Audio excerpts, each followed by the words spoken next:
What's going on, everyone? Welcome back to the season opener of season 2 of the Revelers Rule podcast.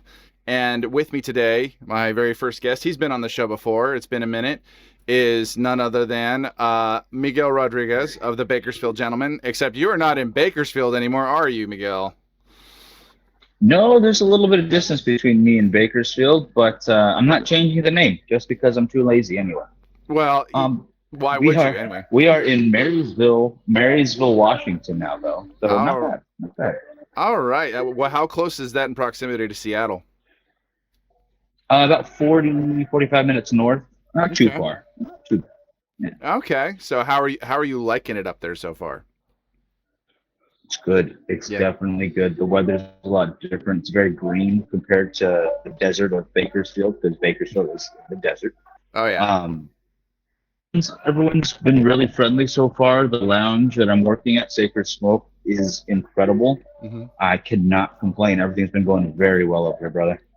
That's awesome. No, I love the Washington area, and I've been up there a handful of times. Most recently, the end of 2024, went up there for a big old family reunion, and the weather was fantastic. When we went, it was just before fall started kicking in and all that fun stuff. So, but yeah, no, much greener, much prettier. The air's a little bit cleaner, and yeah, there's a lot more to see except for instead of the vast expanse of like Central California. Yeah, you're not wrong. I didn't realize we had so many trees left. Everyone keeps saying it like we're running out of them, like the Lorax or something. But no, there's trees here. There's trees here for days. Um, I'm not sad about it. I'm definitely a fan of what I'm seeing, and I can't wait to see that weather like you're talking about, the actual summertime. I'm told it's unbelievably beautiful. I came during the cold part, which I'm loving anyway, Hmm. but it's going to be even better, I'm told. Even better. Yeah, that's why sometimes I feel like I was born in the wrong state because I hate summertime around here because it's too goddamn hot. And I think I was ruined by my 11 years as a pool service guy because just the summers were brutal, and that was when I had to work the hardest. That was when just everything was miserable. I kept getting told by customers, "Hey, jump in the pool if it gets too hot." It's like, yeah, I would, but then I wouldn't get any fucking work done. Yeah, that's a little counterintuitive, A little but bit. that's a nice gesture, I guess, I on think their that part. I think there was one or two customers that might have actually just wanted me to see me take my shirt off and jump in their pool or something. A little older lady action. I get it. I understand. Yeah. I've seen Desperate Housewives. Might Yeah. have been one or two of those. So it was. What was funny is like people had like all these. I had like two particular jobs that like when I shattered the stereotypes, I like literally broke people's hearts. I feel like because I remember. I mean, I'm working hospitality still, but years ago I used to work at like PF Chang's, Yeah. and I remember I was hanging out with my buddy Matt, and we were watching the movie Waiting with Ryan Reynolds. And Love it. yeah, and he was genuinely saddened and disappointed to find out that we did not do that kind of shit at our restaurant in particular. Not to say it never happens, but I had worked at Olive Garden and I'd worked at PF Chang's at that time, and he's all saying he's asking me questions, and I'm looking at him like, "What the fuck, dude? We don't do that." And he was like genuinely heartbroken because he was considering, even though he's like working in, he was a pharmacist. He wanted to get like a part-time job working at like a restaurant or some shit, and he's all saying like, "Yeah, can't wait to work at a restaurant so we can do that kind of stuff." And I'm like, "Dude, no, we don't do that." And he's like, "Are you serious? That would have been the whole point of me working there." I'm like, "Well, then I've done the service industry a favor by telling you not to do that." Yeah. I mean, it looked fun, but I don't know if that's not the. It's not the best idea to get your life information from a Ryan Reynolds movie. I, Well, I don't care which one. yeah. No, I did It talk ain't. to, It ain't no. That's not the source, but I did talk to a couple people who were all saying like depends on where you work, because even at like some of the bigger franchise restaurants, there are some corners and just places where people just don't give a shit, and they do that kind of stuff because It is true. I think the policy of don't fuck with people who prepare your food is relevant. Oh, yeah. But and then there was the pool job where people were like, "So you see like a lot of naked chicks tanning," and I'm like, "No, not not even a little bit." And they're like, "Really?" I'm like, I work in this town called Claremont. I don't work in like Hollywood Hills or Beverly Hills where like people are too rich to give a fuck. So I mean, they just like yeah, they're like they're paying you like they're paying you, so they're just like yeah, deal with it. This is my house. This is my space. You're just gonna have to do your job while I'm tanning here in the nude. That isn't to say though that I didn't see a couple of undressed individuals, and they were the kind of undressed individuals you did not want to see undressed. Oh, unfortunate, unfortunate. Very unfortunate, but yeah, no, I shattered a couple of like people's dreams. Like, yeah, I was thinking about getting into pool service. You guys must get a lot of action. I'm like, no, and I was married, so I was just like, no. So it's like I just clean the pools and stuff, and that's it. Like, oh, that sounds boring. It's like maybe, but it's Yeah, good. It's good good money. job. So these guys like, oh well, if that doesn't work out, I'm gonna go into pizza delivery then, and then I guess not that photocopy repair service, just like any porn stereotype they could find. Yeah, no, absolutely. Yeah, that's like it's a string of disappointments. Which actually would be very entertaining to watch because then you just find out which of your friends are complete and total idiots. I mean, yeah, that's gonna be a dead giveaway on that one. Like, oh well, I quit Domino's. Now I'm gonna work for Xerox. It's gonna be great. No, that's not real life. That's why it's a fantasy world over It's here. like, It's dude, movies. just give up. Just give up. That's rough. That is rough. No, but it's funny just because like, movies and porn and stuff, they just like they ruin people because they're like think this is what happens, right? It's like, dude, it's a movie. Either way, it's a movie and it's meant to evoke a stereotype that doesn't actually happen. No, don't base life decisions off of what you see on TV or whatever you're scrolling late at night by yourself. I don't want to know what it is, but don't do it. Speaking of movies, though, because that seems to be like just a topic, pretty big staple of conversation between you and I, since you and I are both moving, making moves to be in entertainment and stuff. Yeah. I feel like we need a zombie apocalypse right now. Oh, I feel like we're already getting enough apocalyptic stuff going on. I don't think No, we could deal with. I feel We like we'd couldn't be deal with zombies. no, we couldn't, but it would also collapse the structure as it is, and I feel like that might be a perk. I don't know. I feel like a lot of people try to give them rights, and I'm not for that. I'm not going to subsidize zombies. My tax dollars work too hard for that. But Do they though? Do I'm they really? sure not for zombies. They work for well, nothing good, but they never did. So Think I'm about it not though. adding to the list. Think about it though. Societal collapse, taxes wouldn't even come into play, man. We'd just be like have our own little fringe societies and stuff like that, and we just deal with it how we want to. No government oversight, and yeah, the worst thing we'd have to deal with is people just trying to eat us. And I feel like some people would rather take that right now over what we're dealing with. There's a pretty good argument for that. Yeah, there's been some grass is greener on the zombie apocalypse side. Yeah, I could see that. Before we get too far into it, what are you smoking right now? Oh, today I'm going to be lighting up the Sarzetas from JC Newman. It is Oh, an older line they brought back. It is an Ecuadorian shade wrapper, Dominican and Nicaraguan binder, and the fillers are also Nicaraguan and Dominican. And okay. it's a very sweet cigar. I've had it once before, but I wanted to give it another try. Yeah. And yeah, no, excited to smoke this again. So it's their Toro size, so it's the 6x50 if anyone's wondering. Nice. Yeah, no, I am smoking the Raíces Cubanas Clásico. So this was out of one of my one out of one of my smoke in boxes, which the next one should be incoming here pretty soon since we're already at the end of February, which I can't fucking believe. So at least at the time of this recording, I don't know when this episode's going to go out, but I'm planning to record most of the episodes like end of this month, beginning of March, and stuff like that. So that way, there's a steady stream of episodes for people to enjoy. But yeah, no, there's I have some big plans for this, and you and I have discussed some of them. Different elements of content that I want to put out, just because. I mean, I fucking love doing cigar content. It's a blast, and the people that you and I have both been had the fortune of connecting with and networking with. They're super generous with their time and the resources. They Oh, sure.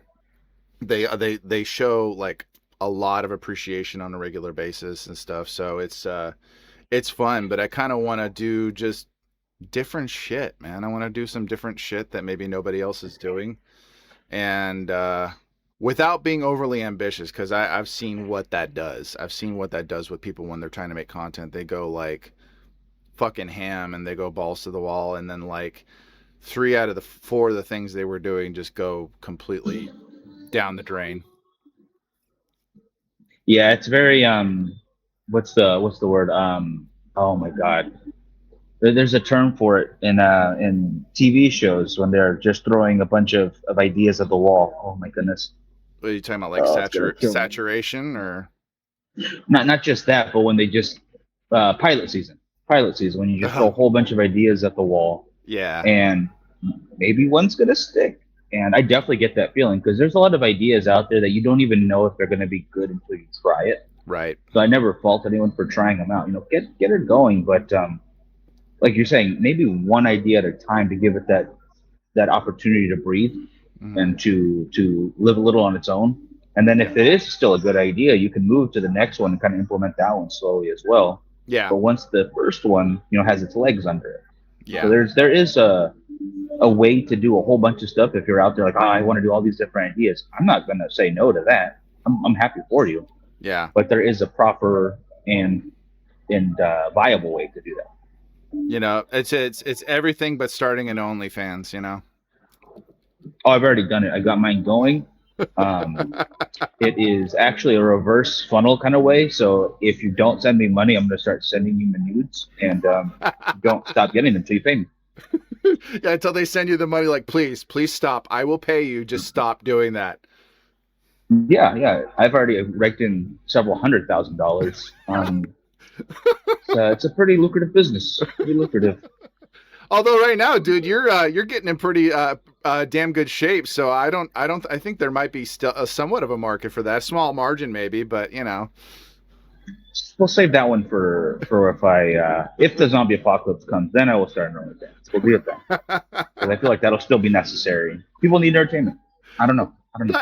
Well, like there's the typical reason why OnlyFans, people start OnlyFans, and then there's like some of the niche stuff. I find it funny when you got people who are like already making millions of dollars that start an OnlyFans, people who are like A-list celebrities and stuff like that, where so it's like, yeah, I mean, you could do that. You have like the money and the time, but at the same time, you're already raking it in. So why You do that? Yeah, you couldn't endorse another skincare product or something. Nah, man, I'm sure there's somebody who will sponsor you. And I feel like if they were to like start an OnlyFans, some of those sponsorships and deals might start going out the window. Honestly, yeah, I would assume so. And I think, like, I'm not saying anything against it. Do what you want to do, No, but absolutely not. when you have so many options, like you said, someone who's already has a huge following or already is making money, like, I don't. Do you just really want to do it? That's okay, fine, good on you, I guess. But yeah, I don't see the reason either. I'm a little skeptical. I feel like you just want attention at that point, and then the money is validation for the attention you're getting. Well, and also like they don't have to worry about a lot of the extra um, fees and shit they take out of your cut, because it's just like you see all these articles and people automatically assume it's just a money making enterprise. But no, man, you have to like have a shit ton of subscribers for that to even make a dent. Oh God, yeah. I mean, I've known some models that I've worked with who make like $50 a month from it, and some that are buying new cars like on a regular basis. Hmm. Honestly, it is like anything else. It's what you put into it. It's what kind of fan base you can grow for yourself. It's what kind of marketing you're willing to do. Yeah. And if you really want to make that a job, because it's got to be a job, you're making money, you're supposed to be paying taxes on it. I hope you are, or else you'll be screwed in a couple of years. Um, you got to treat it like work. And I don't think that's the kind of work everyone makes it out to be, guys. So just be careful out there. And No. gentlemen, don't start your OnlyFans yet.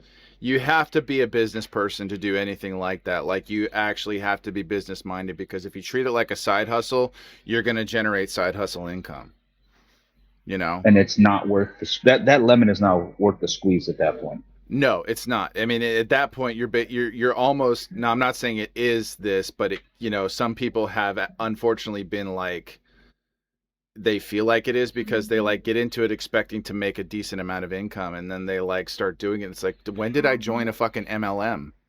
You know, I feel like that's what's happening right now, because they're saying, oh yeah, you can make so much money, and then I'm doing this and I'm making pennies to the dollar, and it's just like, that fucking sucks, because you did it to actually try and better your situation, which if you can make that work, fantastic. But Good on you. Yeah. yeah, absolutely. And then of course there's like the Twitch streaming stuff like that. Like, I've heard so many stories about people who are like, I'm gonna be a Twitch streamer, and then they find out you have to be like doing it a lot. Yeah, that can be easily a 9 to 5, basically. If you really want it to work out, you're putting in a full-time worth of work and then some, because then you have to do all the behind the scenes stuff that people don't think about. Well, the Like how marketing. long did it take for you just to get stuff set up for this right now? Like, just to make it look how you want it to look. uh, are you asking me, or are you just kind of putting that as a hypothetical?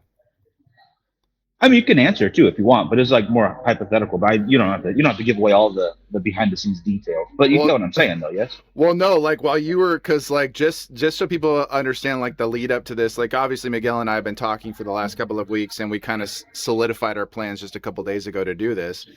And I've had my studio for the last 5 years. Have had this set up. I mean, not exactly as it is, but more or less I've had this space to record in for the last 5 years. But you should have seen what was going on when you were like waiting for WhatsApp to download on your iPad, and I'm trying to.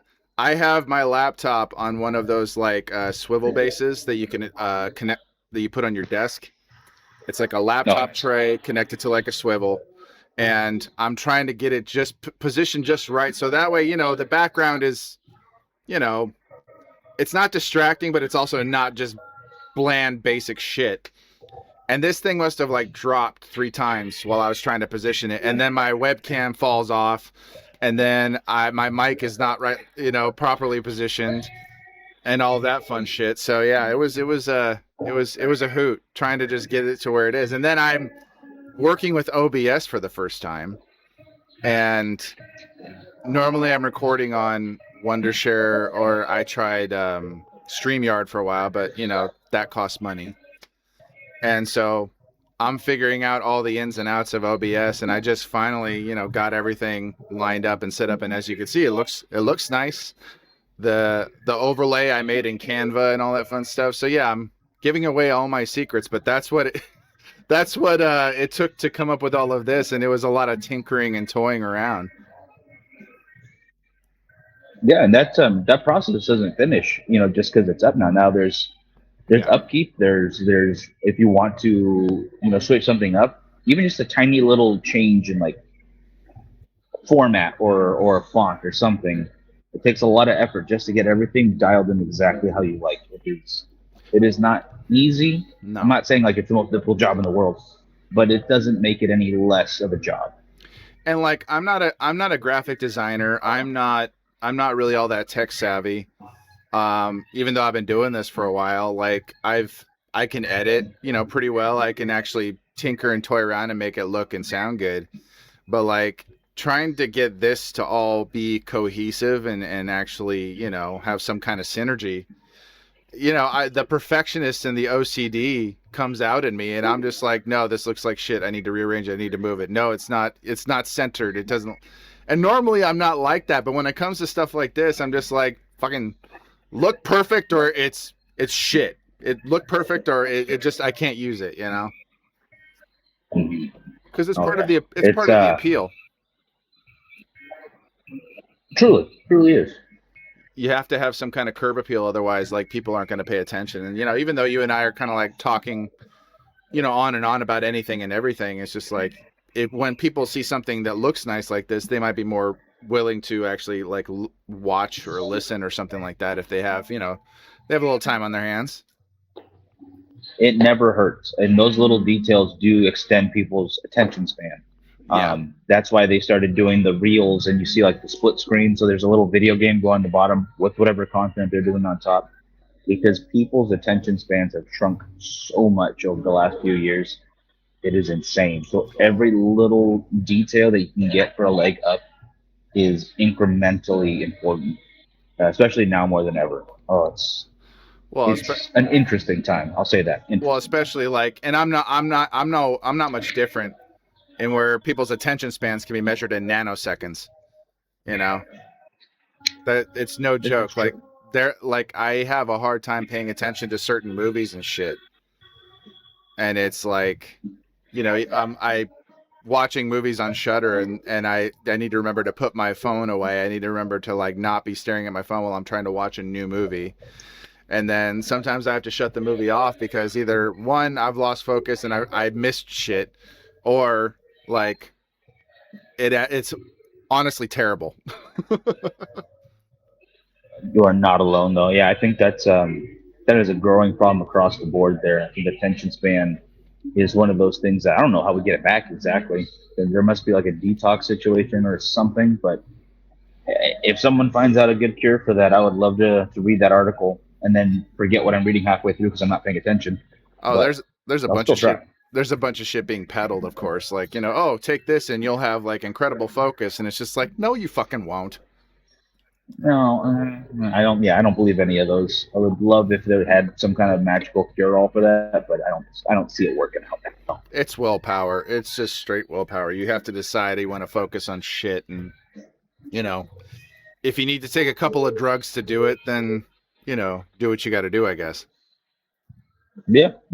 That's on. Yeah, that's honestly on you at that point. But I'm I'm not hopeful for humanity as a whole as far as paying attention. Movies are going to get cut down to about 2.5 minutes one day, Yeah. and we just have to live with it. I will say this for the younger generations, they are going to be less inclined to put up with bullshit as time goes on, considering all the shit that we're like dealing with right now. Like I saw something that was pretty compelling when it's talking about like the way people are raising their kids right now. They're being taught to not just settle for shit or ignore shit or just sweep shit under the rug. As small as their attention spans are, people like myself, I'm a millennial and I guess I'm technically raising generation alpha. Yeah. I try to show them like, hey, pay attention to the world around you, because you'll be less inclined to deal with bullshit as you get older, and you'll be more inclined to see things as they really are. So just put down the video games every now and then and stop watching TV and actually pay attention. So my oldest is pretty keen.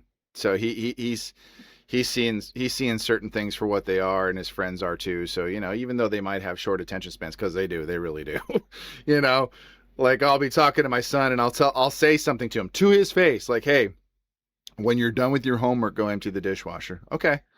And then he gets back to his homework. He's not playing video games. He's not watching TV. He's not doing anything that is going to actually like distract him from important shit. He's doing important shit.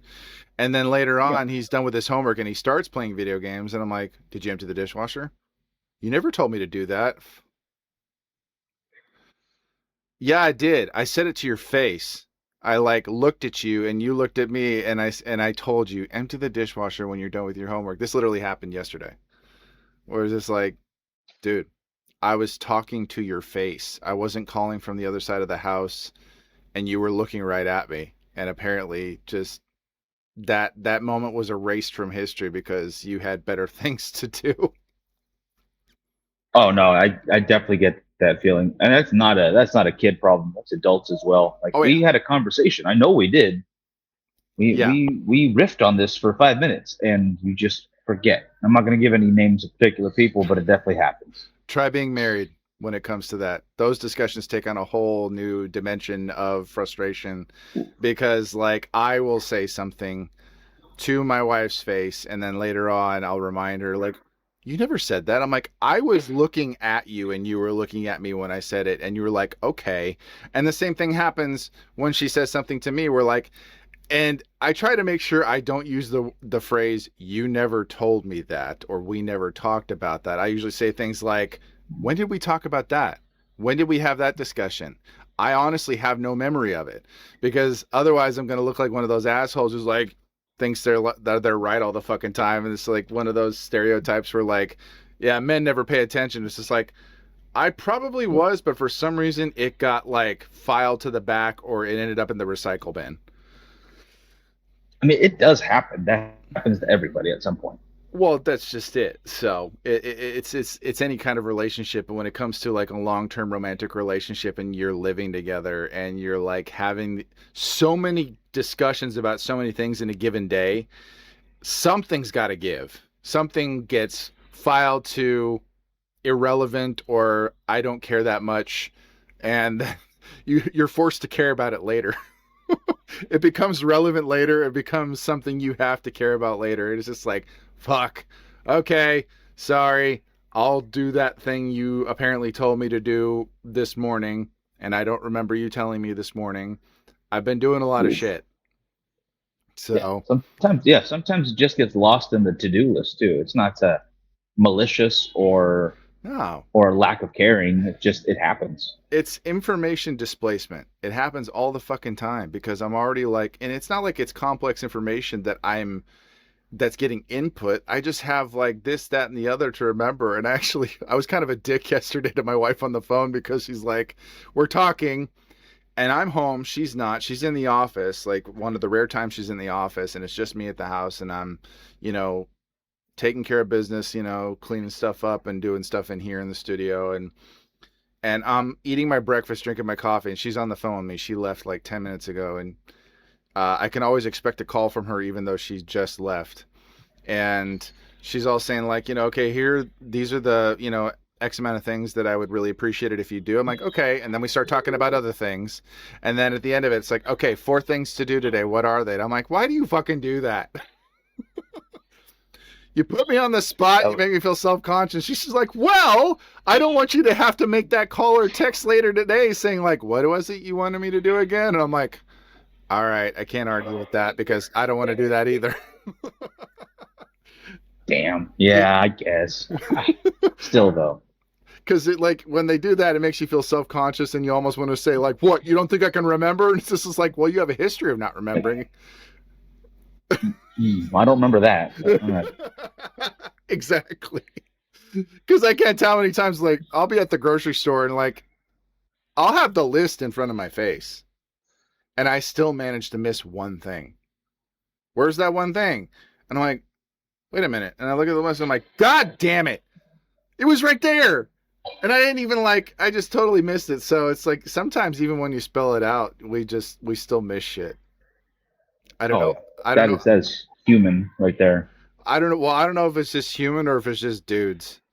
Because, you know, we have more like a dude thing. We have certain tendencies and, you know, but I don't have enough pride to like not tell my wife sometimes because she'll tell me one thing and apparently there's like subtext and I'll do the thing and then she'll say, well, what about this? Why didn't you think about this while you were doing it? I'm like, because you didn't say it.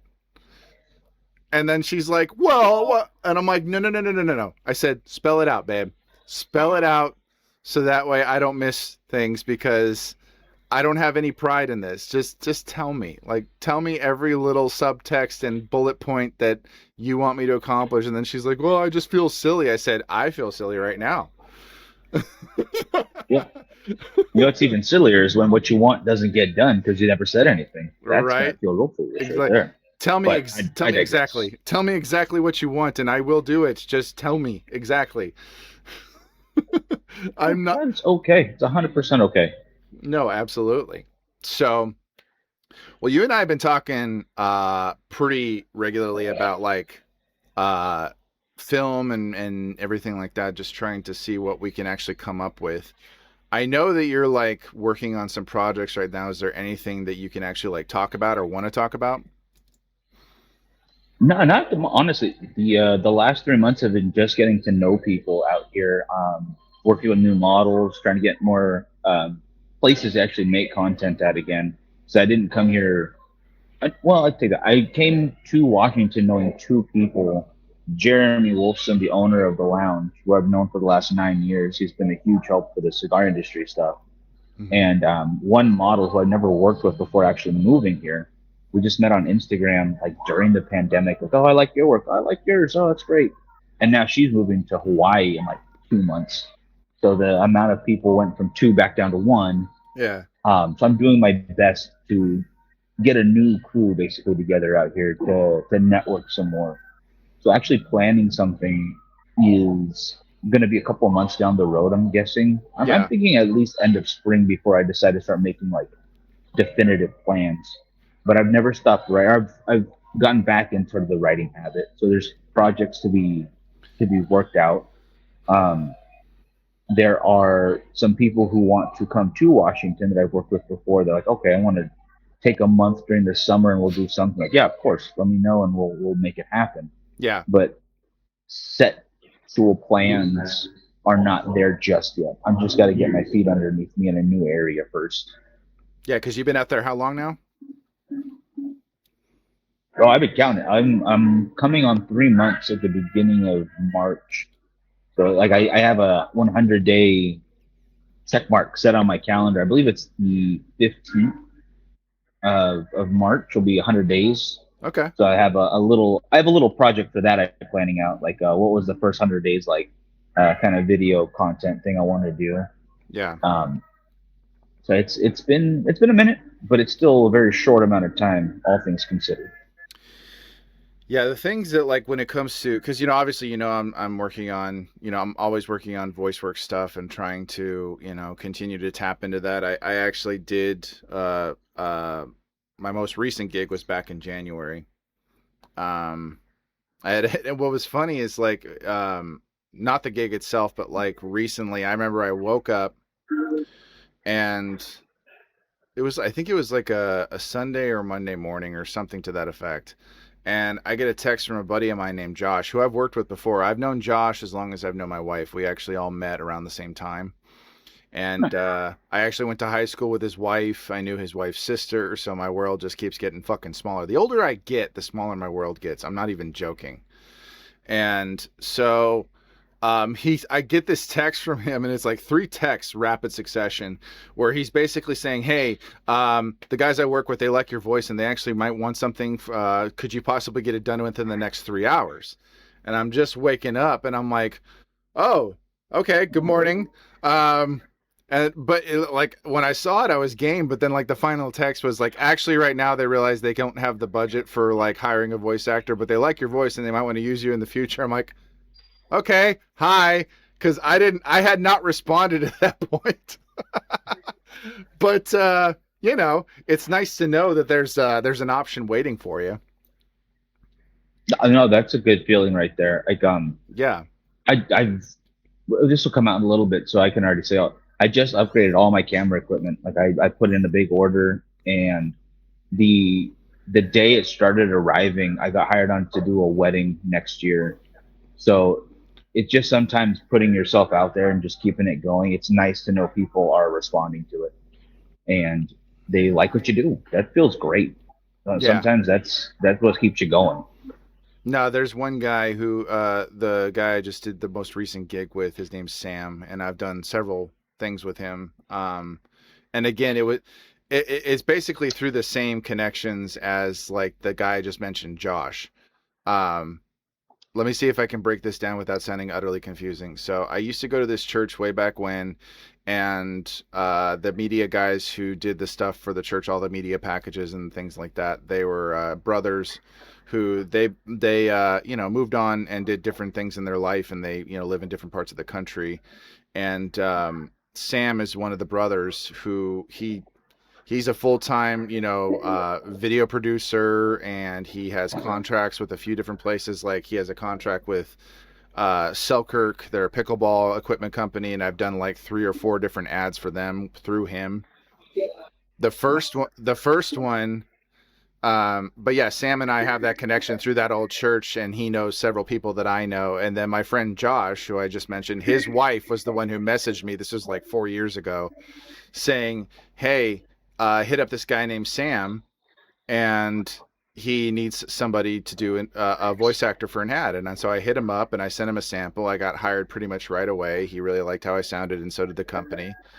And yeah, come to find out, like Tim, Cigar Show Tim, uh, he knows him, and there's that connection because Tim and I used to go to that church together a long time ago. And so there's that connection. And so it's just like this big old convoluted thing. We're like, holy shit. Like, because when I told Tim his name, he's like, wait a minute. Sam Cedar? He's like, of Sam and Sid, the 2 guys who worked at the church meeting. I'm like, that Sam? And he's like, yeah. I'm like, holy shit, man. Like, I can't, like, it's great. It's not a bad thing at all, but it's one of those things, holy crap, man. Like, there's just certain elements of my history that keep popping back up. And it's just kind of funny how it all works out to this. And every now and then, Sam will just hit me up and he'll say, hey, we're doing an ad. Would you be willing to do, a voice pitch for it? And so I can pitch to the company. I'm like, absolutely. And he's a fantastic director. Him and I work very well together. Like, he'll give me direction over email and phone, which is challenging in and of itself, because trying to direct somebody from, he lives in Oklahoma and I'm here in California, and we'll have a phone call or an email, and he'll be like, yeah, so a little bit more of this or a little bit less of that, and like, this is, what I need from you. And I'm like, okay.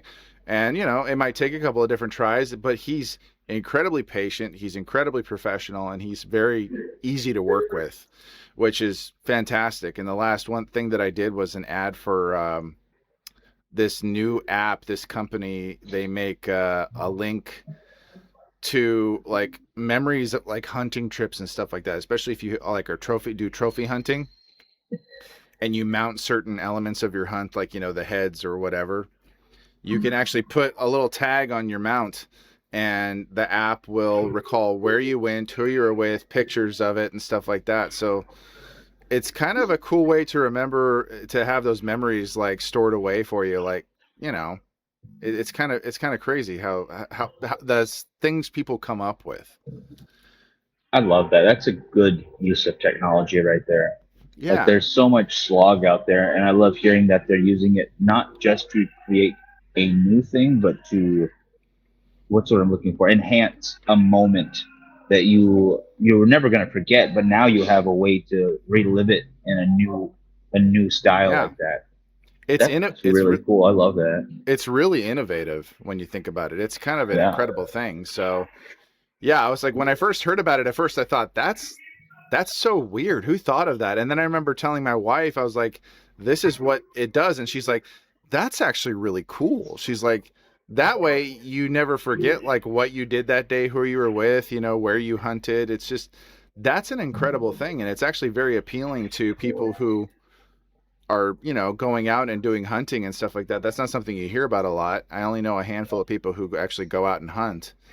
And Oh, that's, it's big up here. I can imagine quite a few people would love something like that. mhm. That's I yeah. Well, And actually, speaking on that, there is a hotel in Seattle called the W, where they created their own characters that represent different neighborhoods and parts of Seattle, like wow. fictitious characters that they gave background stories to, and the QR code that goes with each of them that takes you to those places. Like, oh, such and such favorite coffee shop in this area is right here, and they'll have a map for you, so you get a chance to experience parts of Seattle through those particular neighborhoods and that particular culture, whatever it might be. Yeah. And it's more, instead of getting back to a memory that you had, it's to take you out of your comfort zone and to help you explore a place that you may never have been before. Especially if you're a hotel in a nice city, or a big city at least, you don't always know where to go. So it's nice to have some sort of guide, and it's literally on your phone. You scan the QR code, it takes you where you want to go. You can get a physical map if you'd like, but you have everything you need right there. And those two ideas kind of seem like the two sides of a coin to me right there, where one is to delve deeper into what you were experiencing back then, or to experience something new. And I just serendipitous that I heard about that literally last night. Speaking of being outside your comfort zone, I hate driving in Seattle. As you should. Seattle's terrible for that. It's almost as bad as LA.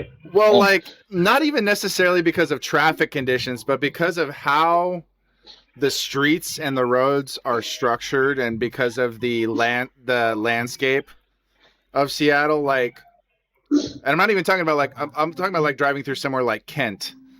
Like Kent is an extremely like hilly town, like super steep streets, like not even roads, streets. It's a suburban area, and like there are areas where like I was driving the car and I thought I was gonna have a panic attack because I'm afraid of heights and sharp inclines scare the shit out of me. And Oh, yeah, that's not a good mix then. there was this road that we were driving on, like we had just come from, where were we had gone on this like cable car like tram that would take us into Seattle because Kent's not too far from Seattle. Yeah.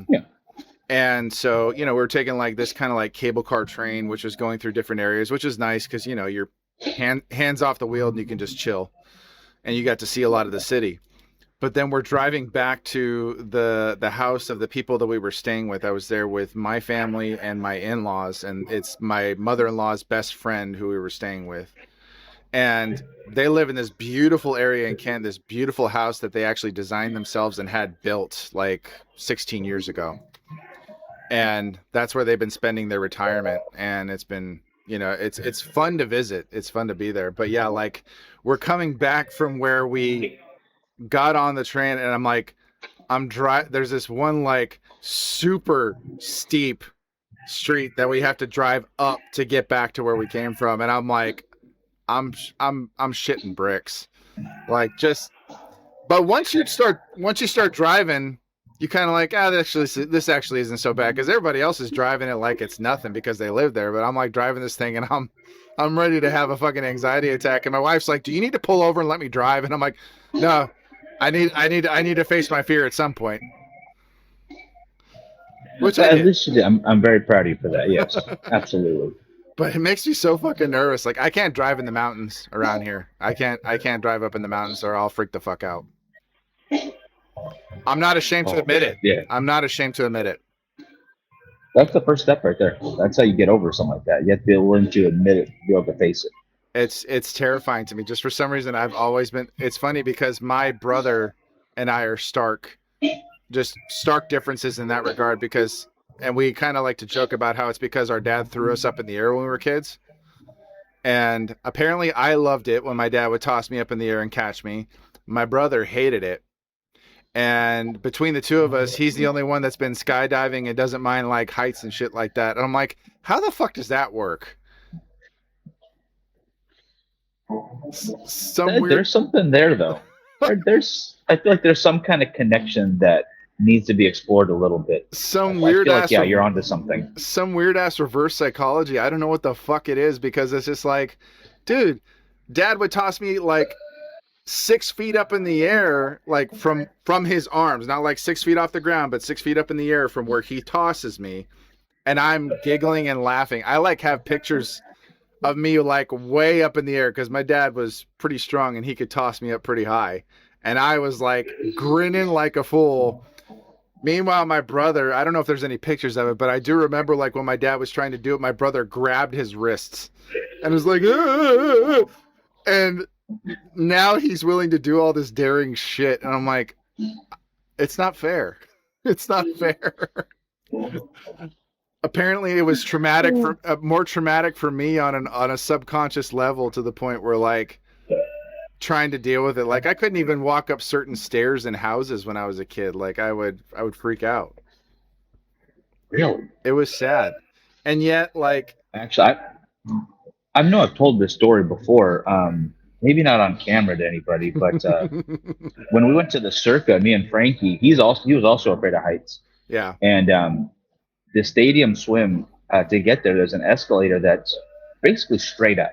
Like you are at a very stark angle, Mm-hmm. and it was so bad he had to sit down on the escalator. And Heights never bothered me, so I'm making fun of them the entire time. Yeah. But when you get out there, it is so windy and it's so high up. I think it's beautiful. But he was like, "Nope, I don't like this. I'm going back. Nope." Yep. That Just like the biggest baby. when we were my wife and I went to Brazil like a little over 14 years ago, and we were visiting some of her family because she has family that lives in uh, Sao Paulo. We visited Rio because that's where her grandpa lived at the time. God rest him. And we went to Corcovado, where the Christ the Redeemer statue is. And we're driving up these mountainsides in a big old bus, and for some reason that didn't bother me too much. But once we got up there, I started to panic. And the thing was, and here's the interesting part, is that it was a really, really cloudy day. You could not see the city from the mountain. And for some reason, that scared me even more. Because, like, my wife's just like, I thought this would be like, make it better because then you can't see how high up we are. I was like, no, it makes it worse because I can't see shit. That sounds worse. Yeah, that does sound worse. Because I'm looking over this abyss of nothing, and I'm like, and I know that there's like all this plenty of room to fall and shit. I said, I want to be able to see. It was kind of a bummer in that sense. Like you couldn't see the city from where we were, because you can see all of Rio from the top of that mountain. And like you get to the base, and then there's like an escalator that takes you to the top platform, which isn't very high, but for some reason, like they have the escalator right to the on the edge. And I'm like, my wife takes the escalator, and I'm like, there's stairs right there. I'll walk up the stairs. And then, like, it was on top of that, it was like the 80th anniversary of the statue's construction. So there were people all over the place. So, and then after that, we went to, you familiar with like Sugarloaf? The two giant rocks that come out of Botafogo Bay in Rio. You have to take these massive cable cars from the ground to there's the first landing, and then there's a second landing, and the second landing's higher up than the first. Okay. And so I'm in this cable car, and there's like this hole in the middle that I'm basically hugging because I don't want to go to the edge or the sides, and like my wife is trying not to laugh at me, and I'm just like, shut up, this is hard for me. But what's weird is, like, once we got to the platform, I was able to look over the edge without any issue. That's a different one. So was it like the anticipation of getting there that was like a little unnerving, maybe? I think just the fact that we were on a giant wire in a fucking box over like hundreds of feet above the water, for some reason that bothered me more than being up on the top of the rock, which there's plenty of, even flat footing. You can walk around. They even have like little bars and like snack areas and stuff like that. And the view was fantastic. It had finally started to clear up at that point of the day. So I'm looking over the edge. I'm like, wow, this is cool. This is amazing. And my wife's like, how is it that this doesn't bother you? And I'm like, I don't know. I don't know. I don't know. I feel like, I think there is something to be said about solid ground, at least, even if it's ridiculously high up solid ground versus a rickety car that is, if you're relying on the cable, chances are, that cable is not as reliable as ground. Well, even if the ground's higher up, that's still ground. I will say this. The cables are absolutely like massive. Like they're probably as thick as my whole body is, like in terms of like width. So they're these massive steel cables like that, just solid. And the car that we were in was completely enclosed, glass enclosed, cable car. There's no chance of you possibly falling out of it, which is in contrast to what they used to be decades and decades before. They used to be open cable cars that only fit like a handful of people at most. And they had them like on the top of the platforms where they're showing like certain bits of the history. And like there were certain cars. She's like, well, don't you feel better now looking at that? I'm like, oh yeah, absolutely. because it was just like It's definitely better open than that at open least. cable cars, like the fucking things like at Disneyland when you're like going across the cable cars by the Matterhorn and shit that they used to have. And thankfully, Yeah. we were there at a time where that wasn't a thing anymore. So I was just like, yeah, I feel better now. I feel better now. I'd be much more like much less panicked if I went there today and got to enjoy it and stuff like that. Although I think I want to wait till my kids are older and they're not as rambunctious and energetic, because I got a kid turning 8 tomorrow, and I know he'd want to Oh, like nice. run around and all. I was like, yeah, stop moving. You're gonna give your father a heart attack. My oldest did Oh that. man. My oldest did that when we were at Grand Canyon years ago. He was 4 years old, and he was like, we were at one of the platforms that like extended out to look over into the canyon, and I couldn't walk out fully onto it. And he's kind of no, there's bars all over the edges of the platform. It's completely railed off, Sure. and like, but just because of where we were, I was freaking the fuck out. And he's like running all over and moving all over. He wasn't in any danger at any given point, but it's just like, stop moving, stop moving. Still, But still freaks you out. No, I get that. he's 4, Especially with so. little ones. Mm-hmm. Yeah. Like my brother, we were in it's this thing they do in the mountains called Whiskey Flats every year. And they Yeah. have these like carnival rides and whatnot and a bunch of shopping and this big biker meetup. And there's one of those I think it's called the kamikaze where the two go like that around each other and like Oh they no. look like they're gonna crash in. And they put it together in about 45 minutes because that's what carnies do. They're really good at that.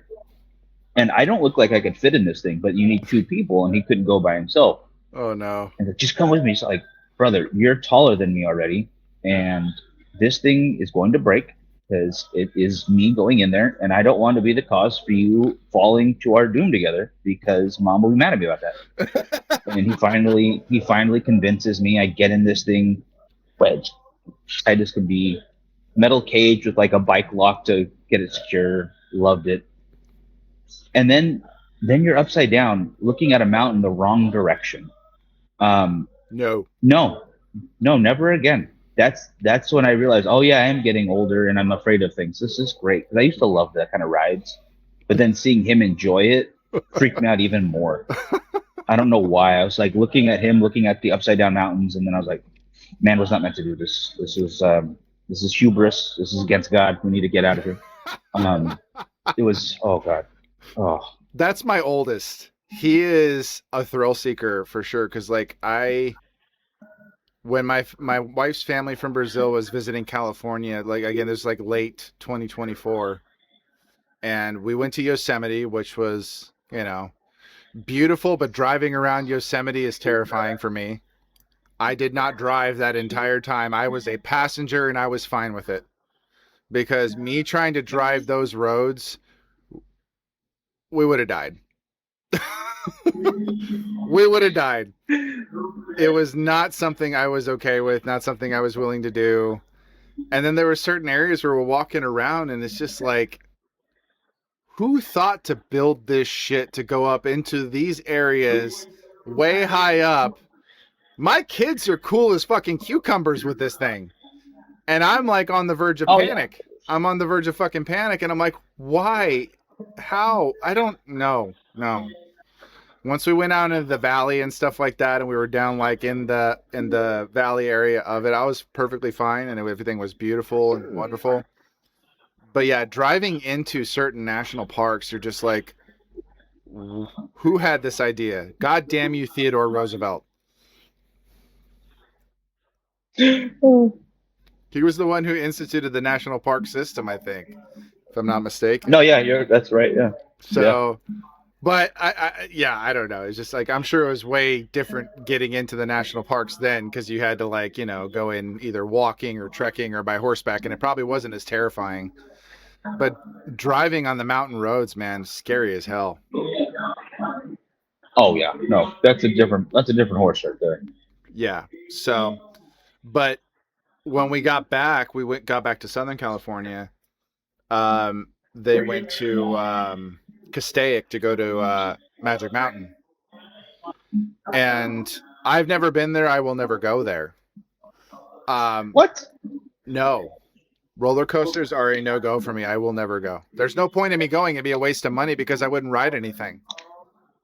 Oh, brother. Oh, it's some of them are not that bad. I promise you that. I love roller Yeah. coasters. I like the ones that are there, like that have to stay there. They're not moving those anytime soon. Something about that makes me feel safer. Dude, Um, I can't even ride Ghost Rider at Knott's Berry Farm. okay, maybe all right. Maybe we got to avoid And Six that's Flags then. All right, and that's not that bad, all things considered. But it's an old rickety roller coaster for one. It's the oldest roller coaster that they have there. And Might be one of the oldest in California, I think. I think you're right. I think it's like probably close to like 100 years old. Yeah.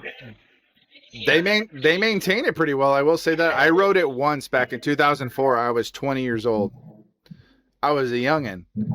And that thing fucked my back up so bad because of how rickety it was. And I'm 6'1", you know. It was a girl I was hanging out with at the time. We went to Knott's Berry Farm together and we had a great time. But there was a couple rides she rode by herself. Oh man. Which was fine. I was not at all embarrassed because I told her ahead of time. I was like, look, I'm not much of a roller coaster guy. I'll try I was trying to psych myself up for Montezuma's Revenge, and then when I got to it, I'm like, nope, you have fun. And she did. We rode Ghost Rider together. At least you went with her there, you know? That's all that counts. No, it was a fun day. We went to Knott's Berry Farm, and then we went to go see Secret Window later that night. The one with Johnny Depp. Is that the Johnny Depp one? Oh god, I hated that movie. What? Shoot her, really? Shoot her. Oh my god, it's so good. That was dumb. Dude, dumb movie. You're criticizing Stephen King. Yes, I am. He's written a lot. It doesn't mean everything's great. You know what though? I will say this. How he keeps coming up with stuff and how like bonkers some of it is. That's where he's brilliant in my opinion because he keeps coming up with shit like, and I think you and I have talked about this. Like there was that little Family Guy clip where like they commented on like how Stephen King seems to keep coming up with ideas, and they're like he's sitting in front of his publisher and he's like got nothing, and then he makes something up on the spot. He's like, my next novel is the lamp attacks. The lamp, yeah, the cursed lamp. And he's like, Ooh. And the guy's like, you're not even trying anymore, are you? And he keeps going, rah, rah, rah. He's like, all right, when can I have it? Just write it up, yeah. Honestly, there's a couple of writers out there like that. Not that I've never read any of them, but my mother's a huge fan of Daniel Steele, who puts out a new book every other month. I would love to be that prolific of a writer, and I'm trying to get there. I'm trying to schedule myself out to write for at least 2 hours a day. Mm-hmm. And I've been doing better at it. I don't always hit my goal, but I'm trying my best because I think consistency, and even if you don't think it's your best, if you're willing to put it out there for others to enjoy, I think that is an impressive feat on its own. So if you are out there and you're like, oh, my idea is as bad as Secret Window, is terrible. That was terrible. Still put it out there because someone out there will enjoy it, and they deserve to enjoy your work, and you deserve to have your work enjoyed. That's all I'm going to say about that. It's funny you bring that up, though, because I technically am a published author. I actually wrote a novel years ago. Self-published it. I put it out there on digital platforms as well. But this was back during the days where I wanted to be a, quote, Christian fiction author. And before I finally realized I can't write this shit, I need to just go back to my roots and write horror, which I have so much more fun with. But it was not good. I got a lot of criticism on it just because it was like the story itself people seem to enjoy, but the fact that like I didn't have an editor. I had a friend quote edit it, and she was not a professional editor. And I put it all together and had a little book release party, and it was fun. It was, it was cool. I had a good time with it. And then after that, I just kind of left it in the past. This was back in like 2015. So it was over 10 years ago when I self-published this thing. I had physical copies and I put it out there on digital platforms. And what's funny I'm gonna is need that a copy, sir. no, you're not. I'm not letting you read that shit. No, no. Oh, I absolutely will. No. I'm gonna read it, and you're gonna go watch Night Mistress over on Amazon, and we can show each other, like, even at our worst, we can be our best. No, I'm not I don't let anyone read that anymore. I don't even tell people the title. Brother, I can find it. The internet it's not a secret anymore. That's the thing, though. I've been getting emails from people who are like trying to say, hey, we want to help you promote your book. And I'm like, no, absolutely not. There we go. And the thing is, though, like, I will tell them no from the get-go, very politely, not rude in any way, not saying fuck off, leave me alone. I'm just saying, hey, appreciate your email. Thank you for reaching out.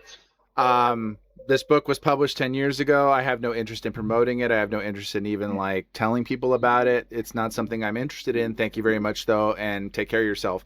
And they'll send me like 2 or 3 follow-up emails still trying to pitch me on. It's like, I understand what you're saying, but hear me out. And it's just like, are you like, what the fuck, dude? I said no. And this has happened like twice in the last 3 months. One of them as recent as the other day. And this lady wanted to like start a network of like books for like Christians to read and stuff like that. And I'm like, I don't want people to read this. I don't want them to read it. I think the difference between, for instance, her emails and what I'm saying is that at one point she's going to want to make some money with you with that work. You know, she wants to make sure your content thrives and that it's mutually beneficial because she's probably working for maybe a publishing house or her own networking system. I just want it to be out there so you have to explain yourself more. So I'm going to find it and I'm going to help promote it. No, regardless, sir. Regardless of what you have to say. You do, and you're dead to me. just out of pure want. Okay, if you want to read it, fine, you can read it, but do not try to put that out there. That is not a piece of my work that I want anyone to read. I just don't want people to read it. I don't. All right. We'll put a pin in that one for now, just in case. I got to read it first, and then I'll only share it to a few dozen people at a time per day. God damn you! That's it. That is all. You asshole. No, I'm proud of the accomplishment. Don't get me wrong. I'm proud of the accomplishment because, like, that's the thing that I have to remind people. It's like, I'm proud of the fact that I wrote a book. I did that. That's not something everybody can say. But especially considering, like, where I'm at now in my life, how much my beliefs have changed. Because it's basically, it's an evangelism book. It's like it's an evangelistic book of talking about, like, coming to faith and stuff like that, which I don't have a problem with books of that subject matter. I just think that it is a terrible book in terms of like, it's just, that's not who I am. It doesn't represent me. That's the thing. It doesn't represent who I am now. It did then, which is cool. But now. Yeah, you could make one of those QR codes and that's where you were in that part of your life right there. Boom. Oh man, you are really, you're busting my balls right now for sure. I'm messing with you, but I do want to read it just to have the experience. All right, I will. Well, I'll digress on the rest of it. If I have a physical copy left that isn't like my own primary copy, maybe I'll send it to you, and it'll be like the Book of the Dead, and I'll write a bunch of warnings: do not read aloud, do not.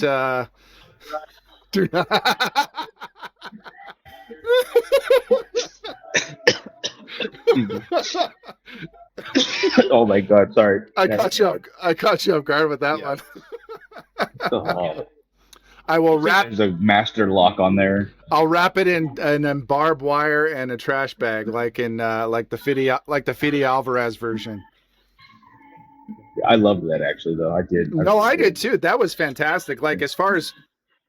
It wasn't a remake. That's the best part about it. It wasn't a remake. It was like a soft reboot / continuation. Yes. And that's why I appreciate it so much is it's the same goddamn scenario all over again, but it's done in a different way, in a way that I really enjoy. And the fact that Bruce Campbell, Sam Raimi, and Rob Tapert were all behind it and like they executive produced it. That to me is, you can't have a bigger endorsement. Oh yeah, no, 100% worth it. And It's a fun watch. I loved Evil Dead Rise as well, and there's another one coming. No, I Evil Dead think there's a Burn. third. Evil Dead Burn Yes, thank you. comes out this I'm year. looking forward to that. Yeah. I haven't seen like hair nor hide of a trailer or synopsis, so I'm like chomping at the bit. Like I'm looking forward to it. I like the fact that Oh, what I do like, and they did this in Evil Dead Rise, where they make it sound like, well, they don't make it sound like, they say there's like 3 different copies of the Book of the Dead, so that completely opens it up for like if Bruce Campbell ever wanted to come back, which I don't think he will. I don't think he needs to at this point. He he already revisited with Ash versus Evil Dead, which I was so mad we didn't get like one last season. I was so mad that we did not get one last season because they kind of tied it up nice and neat, but at the same time there was so many unanswered questions. It's like, God damn it, you know. I want to know yeah. more about what happened. I want to know, what actually happened to his daughter, to his friends, and all that stuff. So it was just like, but alas, we don't get that, unfortunately. Nah, So that's not happening. you want to know something interesting, and I didn't find this out till later. You know how like in the beginning of the 2013 one, the opening scene where they got that, that young lady like tied up because she's possessed, and there's like her dad, and then there's those people. That's that one older lady who's speaking. I don't think she's speaking Spanish. She's speaking some other language. Um, and she's like trying to tell him like, you need to do this, you need to get it over with. It's the only way to save her soul. That old lady was also in Ash versus Evil Dead. She was the old lady neighbor that lived next to his trailer, the one who actually ended up getting possessed and attacking him inside of his trailer. That's the Oh, I same didn't lady. realize. That's the same lady. Nice. And there's actually also a Power Ranger connection to that series as well. What? I'm not even joking. You remember in the first season of Ash versus Evil Dead, where they went to that one like demonologist, like archaeologist guy who he was like reciting passages from the Book of the Dead, and they conjured that like demon that in the circle of salt. Hmm. And it was that like eyeless, faceless demon. It didn't have any eyes. It was bald. It was white, skinny, looked kind of almost like a Slenderman type of creature. Yeah. That guy was in like 2 or 3 seasons, or 2 different seasons of Power Rangers as the same character.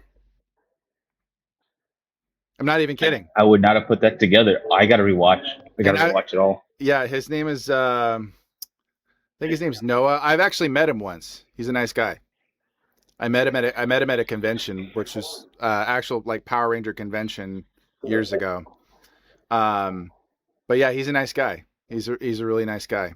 But yeah, it's just kind of funny because like his character in Power Rangers is this really quirky like mechanic type who can like build anything and make anything, and he's from like a whole different planet or galaxy or something.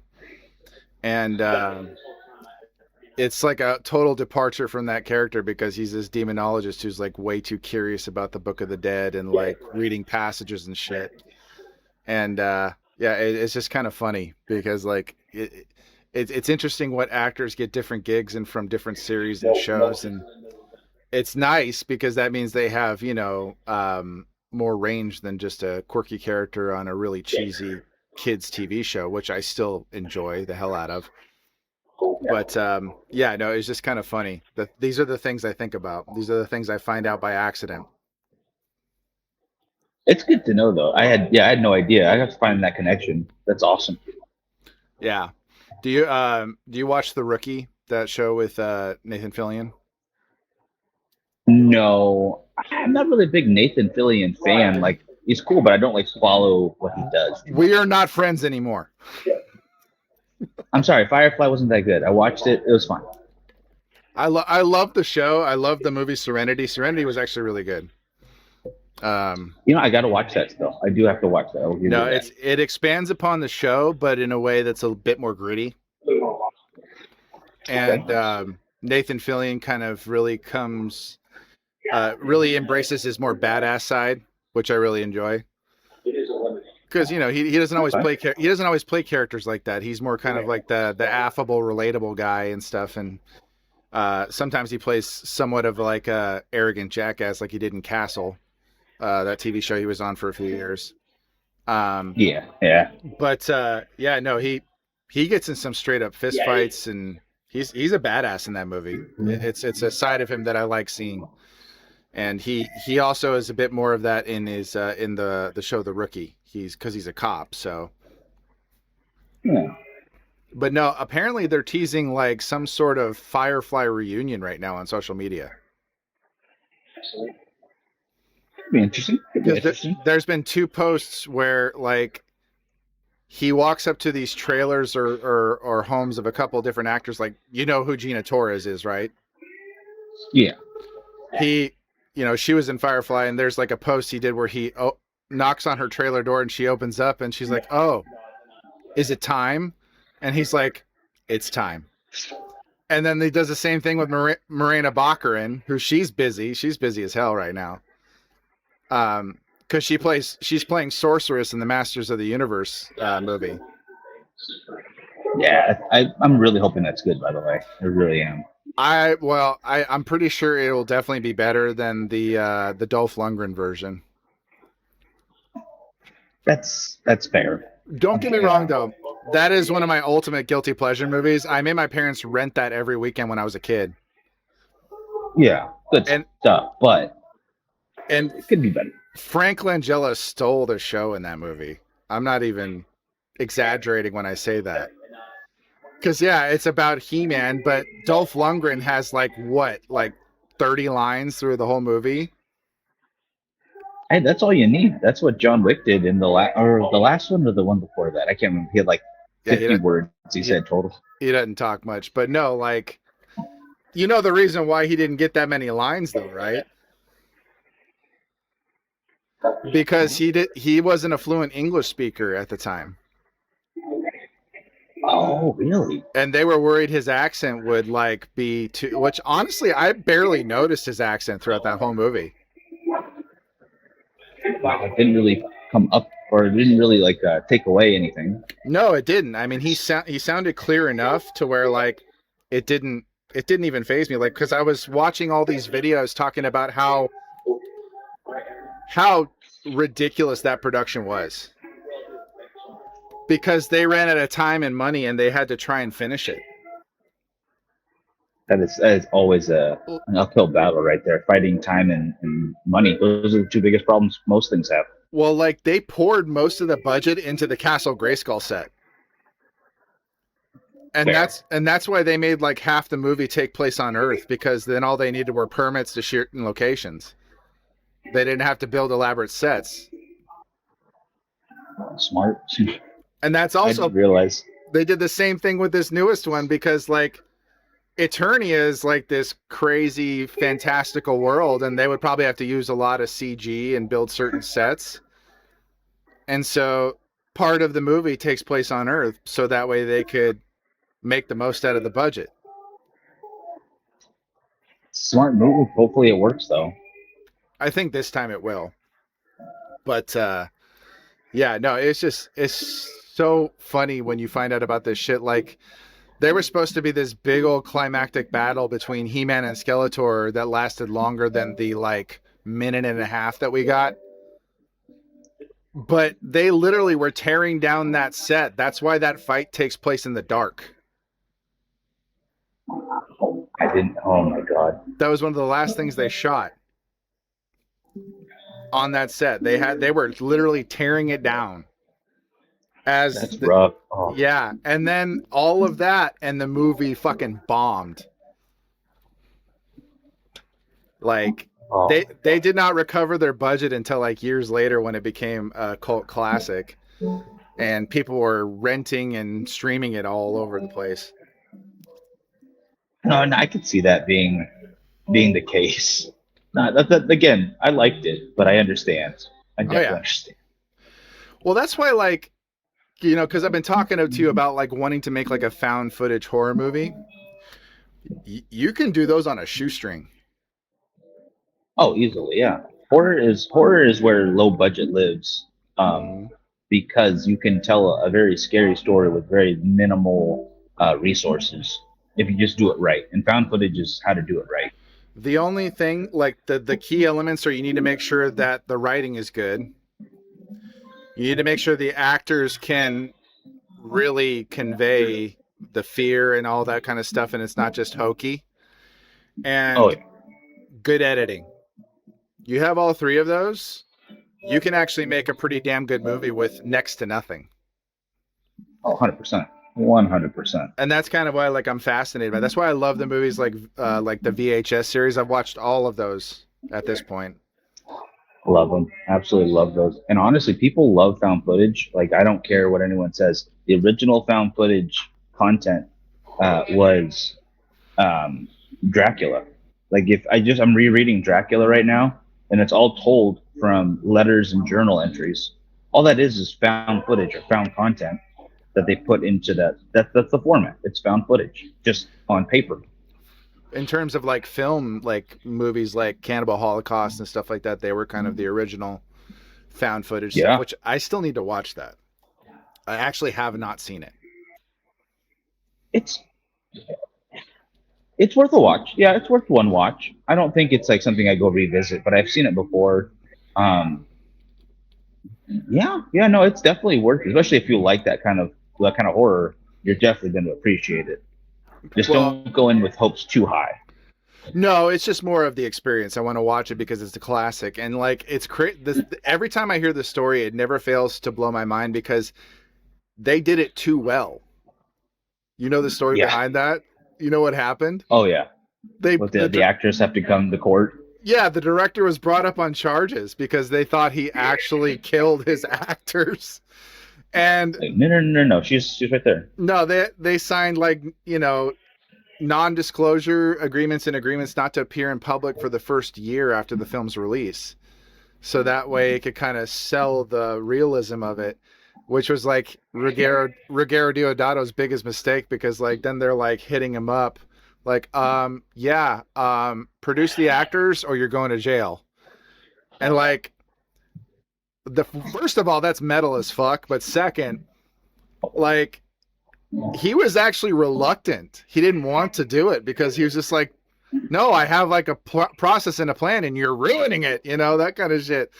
And it was just like, it's so funny to me. Like, I can only imagine how horrifying that was, though, where it's just like, yeah, you guys need to come to court and defend me and show them that you're not dead. Otherwise, I'm going to prison.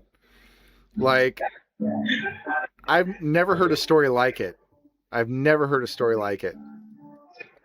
I think the closest you're going to get is like when they did the, was it War of the Worlds on the radio and people thought it was really happening. That's the closest you're going to get to something like that. And you can't do that now. There's too many cameras. There's too much social media. No. But to pull that off. Did you ever watch or hear about that one program that was on the BBC called Ghost Watch? And it was it was purported to be capturing like actual supernatural activity in like certain areas of the UK. And it was like I think it was like a live broadcast. Now it was all fabricated. None of it was actually. Yeah. But it scared the shit out of people, like kids especially who were watching it. It was just like, and it's actually on Shudder. I need to watch it. But yeah, at least I think that's the same thing. I think that's like, cause it was a live broadcast, like people from a news studio who were like talking to camera crews at these alleged haunted locations. And I was just like, fuck, that's insane. That's like straight up bonkers. But it like spread mass terror. Like people were scared out of their minds, if memory serves. I think that's how the story went. But I'm like, that's like horrible, but also kind of cool at the same time. We're like, oh yeah, you're doing something just to like entertain people, and you end up really actually scaring the shit out of them. That's what you want, though. That's what you want. No, for sure. And then of course there's like Blair Witch Project, who they thought that was real too. They did a great job. Yeah, maybe not to the same extent, but they did a really good job. I love Blair Witch Project. I'll still watch that today. Oh yeah, Um, absolutely. I thought it was real. I thought it was true because of how they marketed it. I thought it was brilliant how they did it. And I'm like oh yeah, telling, I'm me and my best friend were like obsessed with it for the longest time. Like, did you hear about that? Like this, they actually found footage of them like that, you know, of what happened to them. And I was just like, I was so morbidly curious, and I was just like, I believed it was real for the longest time until they like found out like, oh yeah, these are the actors. I'm like, you fucking assholes. no, that was a great one though. It honestly was. No, it was very well done, and the sequels were shit. Oh yeah, really bad. The latest was no, not the latest. The part two, like oh, what was it called? Like the Book of Shadows. oh god, Book of Shadows. Yeah. Oh my god, that was hard to watch. Well, you know what's funny is like that came out like early 2000s, and I went to the theater to see it with my best friend. Um, Looking at it now, it's awful, but like honestly, when we saw it, it actually kind of scared me. The way that they were able to do it kind of scared me a little bit. Like the scares were good in my opinion. The story was garbage. The scares were Yeah. good. Yeah. I do like how they kind of fucked with your head though, because like in the end, like everybody who was involved, they remember it one way, and then on video, it shows a completely different story. I'm like, I think that's what scared me the most because they're like, they know what happened, but they fucked with things that they didn't understand, and it made them all look guilty, and they all end up going to prison in the end. I'm like, that is horrifying. And that's a good point. I'm gonna have to rewatch that again just to catch, just to get it again. It Yeah. never hurts to revisit something because it's been a very long time since I've watched that. A Yeah, very long it's time. probably I've actually probably I've watched it once like within the last 10 years, and I'm gonna have to like revisit it. But then I watched the third movie, the one that was actually like a direct sequel to the first one. Yeah. And that one was pretty unnerving. I'll be honest with you. It was kind of unnerving because like it was a no-win situation the entire movie. And the more and more you watch it, the more and more you realize that there was just no way anybody was going to survive, anybody was going to get out of that alive and be able to tell the story. And that actually is pretty gripping if you stick with it to the end. Um, but I yeah, like where your head's at. Yeah. it's a pretty good. But I like the Hell House movies are the ones that I've kind of like developed an affinity for. I really like those. The first one's the best one. The other ones are kind of eh. Um, Fair. I watched Carmichael Manor though. Hell House, Carmichael Manor. That was one of the more recent ones that Oh, I came haven't out. seen that one. I've Uh, not seen that one. that actually scared me. It's the first one since the original that actually like legit scared me because like they did the different elements effectively. Like the shit popping around corners and those stupid clown statues, they still scare the shit out of me. Fair. Very fair. But the most recent one they did, not that good. Because it wasn't even found Yeah. footage. Yeah. It was like an actual I'll, I'll, movie. I'll probably still have to watch it just in case, just to get the taste. Yeah, it's called Hell House Lineage. If you ever want to watch it, I sat through it and it had a couple of decent scares, but honestly, it was not. I don't know why they made it. They should have just left it at Carmichael Manor because they're just trying to connect all this shit together that I'm not really like. Dude, just leave it. It's fine where it is. Just leave it be. Well, that's the same problem they had with the Paranormal Activity movies. They just kept going and going, and just they got worse and worse. Um, Still a fun series, but they could have stopped after like three of them, and it would have been fine. I don't think anyone would have been. Oh, why didn't we get Ghost Dimension? Oh no. Yeah. Just sometimes less is more. I'm not. Yeah, I would not disagree with that because like I've only seen the first one, and I think that standalone was very good. Oh yeah, the first one's great. The second and third one aren't bad. They just really expanded on how to tell a found footage story. And then after that, they try to like create a universe of it. And it's like it's not working, guys. Let's just put it to bed. It's okay. You did great. You don't have to do more. And then there's all the Hellraiser sequels. Oh god, but those are so much fun in a dumb way. I love Like, those. Even the most recent one, which I don't know if it's part of it or was that a reboot from the Hulu one. no, that was a reboot, Uh, and that was actually very well done. I really enjoyed how they kind of changed the look of them a bit, and how the box even works and stuff like that. I really enjoyed it. I thought it was a nice, fresh way to tell the story. Um, Same. I enjoyed it. yeah, that was good. But no, like it's funny because there was like two or three sequels that where Doug Bradley wasn't in them, and that's he's getting older, so I understand why he doesn't want to put the fucking makeup on anymore. I get it. Um, but yeah, there was this one called Hellraiser Revelation. Oh my god, that was so bad. It was so bad, and like they marketed as from the mind of Clive Barker, and he this was a long time ago, but he posted on Twitter. He says, "No, not from the mind of Clive Barker. This did not even come from my butthole." That's a direct quote. That's awesome. But yeah, no, it was Oh my god. they didn't, Dimension didn't want to give up the rights, and so they're like, okay, we got to make another movie, even if it's shit. And then they made like two more after that, and then that was after that they made the reboot, which I'm glad they did because yeah, it was those other ones were pretty terrible.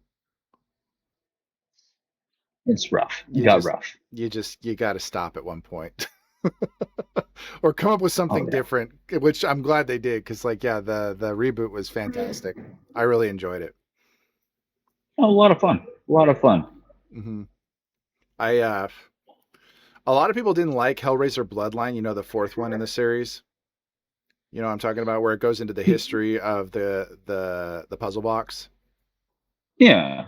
and they kind of like they technically kill Pinhead at the end, and they like close the gates of hell and stuff like that. Which not everybody was crazy about that because like it was an actual quote happy ending, Mm, and not everybody digs happy endings with horror movies. I get that. Yeah, I can understand that. Well, did you know that Wes Craven originally did not want to end Nightmare on Elm Street the way that it would end that it ended? No, I don't blame either. Yeah, I wouldn't. That's another series where they got really ridiculous, but I just loved continuing. Hmm. I had no problem with that. I actually didn't see the first one first. I saw like the fifth one first for some reason. Well, I was one. I was in junior high, and me and my buddies wanted to rent a scary movie, and I don't think they had the first one there for some reason. They didn't have it like actually there, and so we just decided to get it, and it was just like it's not so much a if you've seen one, you've seen them all sort of thing, but they each of them kind of it stands on its own just a little bit. And then of course Oh, easily. there was Freddy's Dead, The Final Nightmare, and that was just a piece of schlock garbage, and I loved every second of it. It's yeah, but it is. It is a lot. I've watched any of them, no problem. I have a lot of fun watching those movies. Oh yeah, they're terrible, but they're fun. 100%. And then there was the last couple Halloween movies, which were those still drive me up the fucking wall. Cause like, why doesn't anybody just like dismember him? Yeah, that's yeah, it would have worked after the first one. They could have, but then you don't get so many sequels, so you can't do that. It's impossible. No, no one can think that far ahead. Come on. Well, like there was the Halloween, which was actually really good. The where Jamie Lee Curtis came back, not H2O, but Halloween, the one that was made in 2018, Yeah, and I enjoyed that one. The second one was decent, but I hate the fact that he had an entire mob come after him and not none of them could kill him.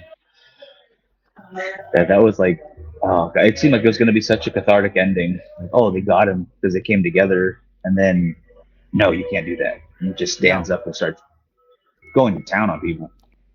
No, just like he's surrounded by people with guns and sharp weapons.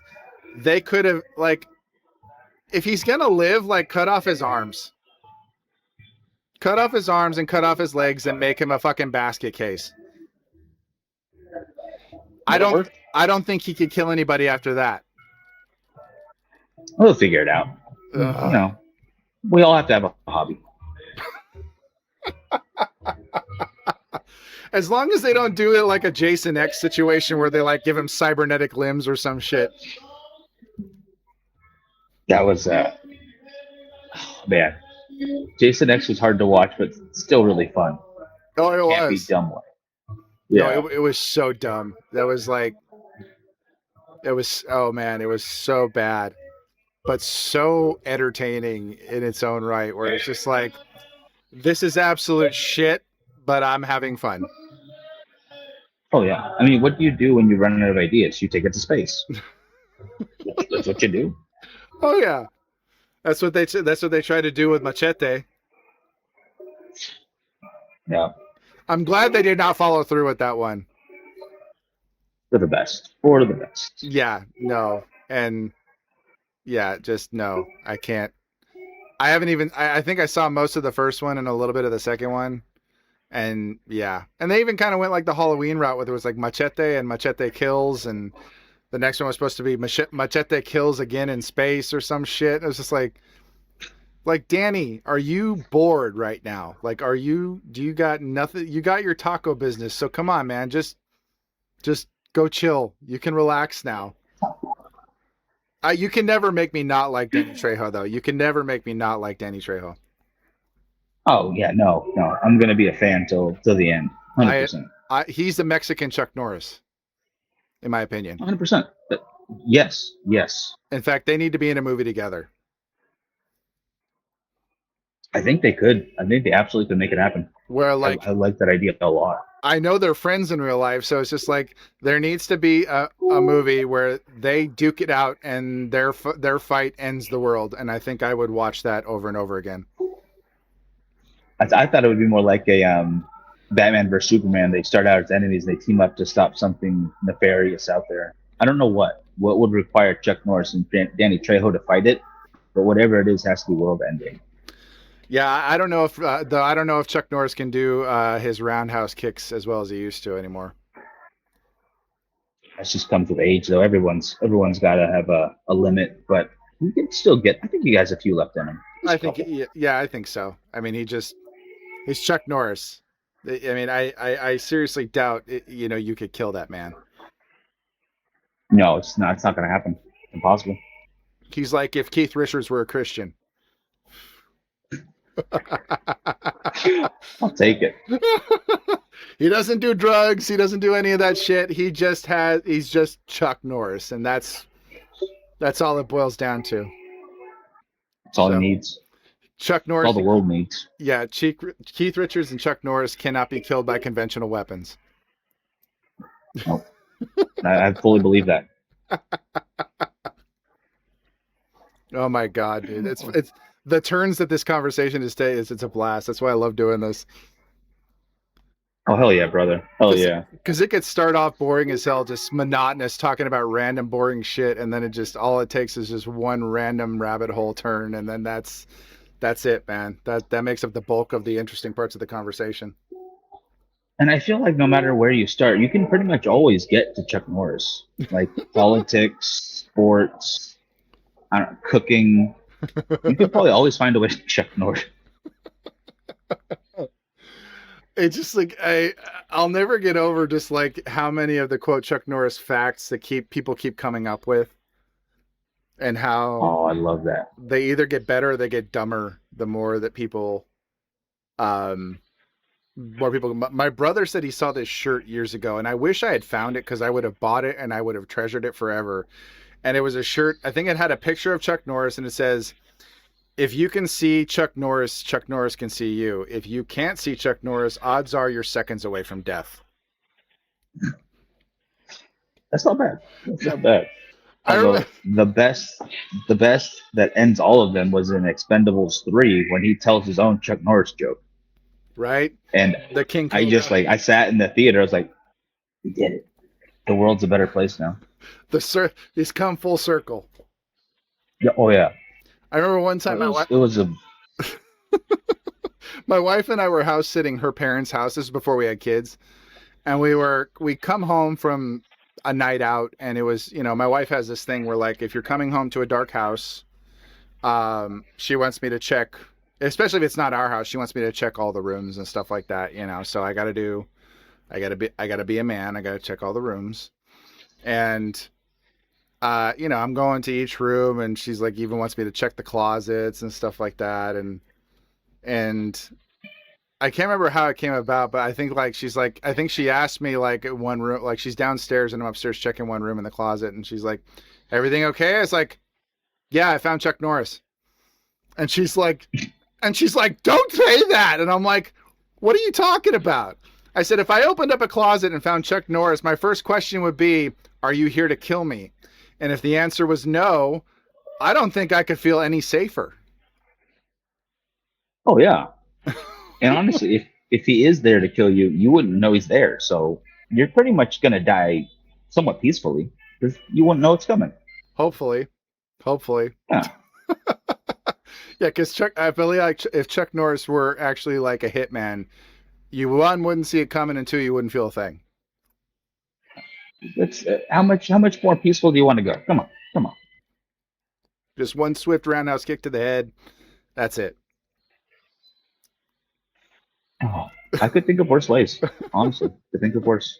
No, for sure. Yeah, like, you could, be getting hunted by Steven Seagal. That'd be a slow death. Oh God, those movies. There's a whole YouTube channel based on just commentating about his movies and how bad they are. Not just his acting, but like the editing to them, the plot lines, the drop plot lines in the own movies, how ridiculous the scenarios are that he finds himself in, fighting from chairs and stuff.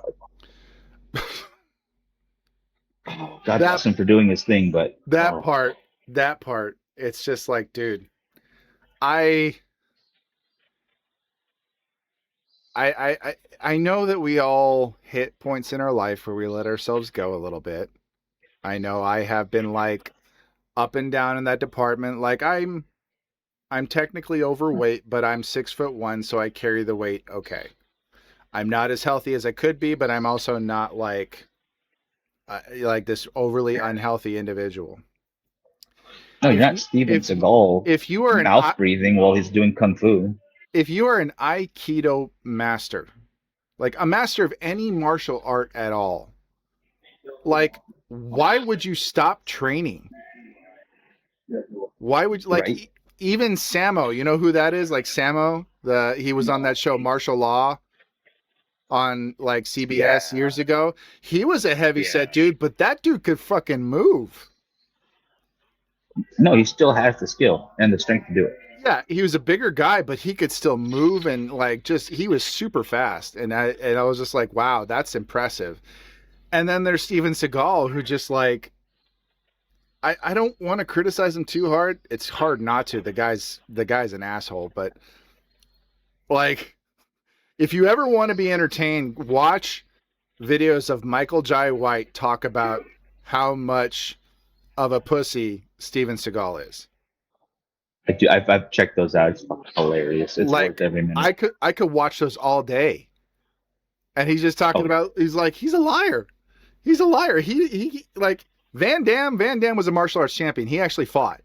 Like, he actually competed professionally. Chuck Norris, same thing. He competed professionally until he retired and then just started doing acting and everything.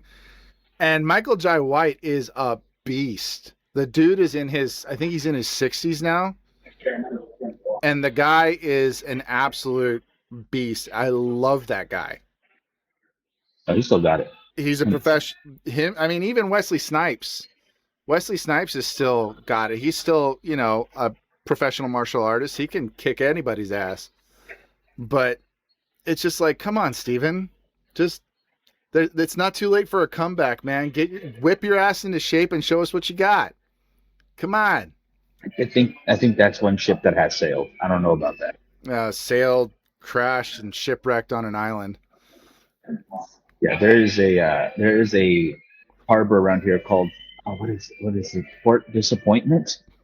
Um, that is where he would sail to. It's like one of the most heavily shipwrecked areas on the west coast. That is where I picture him sailing to. Well, he can go find a Um, rock and sit there, and if animals come at him, he can just fight them while sitting on the rock. yeah, the slapping that he does, pretty sweet slapping. I love how, like, the last time you were on the show, we talked about Steven Seagal, and we ended up on Steven Seagal again. It doesn't go away. You No. movies. You can't escape them. He's like a bad penny. He always turns up. That's fair. That is very fair. Bad penny, a cockroach, one of those. He will outlive us all. I sure hope not, man. I sure hope not, because what? I think he's in his 70s now. So I don't know, but the dude has got to have a shelf life, especially at this point. I don't know what's keeping him alive other than arrogance.